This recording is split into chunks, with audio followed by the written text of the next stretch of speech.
আসসালামু আলাইকুম রহমতুল্লাহ বরকাত। আশা করি ভালো আছেন, ভালো থাকায় আমার কামনা। আজ আপনাদের সামনে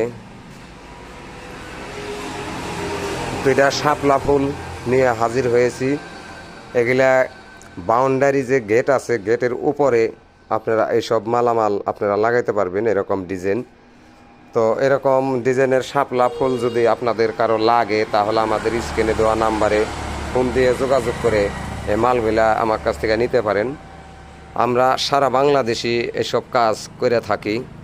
তো এইসব মালের প্রয়োজন হলে আপনি ইউটিউবে যায় আপনি হাফিজা স্যানিটারি লিখলে এসব মাল পাওয়া যেতেছেন। তো অসংখ্য অসংখ্য মাল আমাদের কাছে, অনেক ধরনের ডিজাইনের মাল আছে। তো আপনারা যদি এসব মালামাল লাগে, তাহলে আমাদের স্ক্রিনে দেওয়া নাম্বারে ফোন দিয়ে যোগাযোগ করে আমাদের কাছ থেকে এই মালগুলো আপনারা নিতে পারেন। আর কেউ যদি সরাসরি আমাদের কারখানায় আসতে চান, তাহলে আসবেন মানিকগঞ্জ সিংহের Depoltoli bus stand, Hafiza sanitary. Manikganj সিংহের Depoltoli bus stand, Hafiza sanitary. আল্লাহ হাফেজ।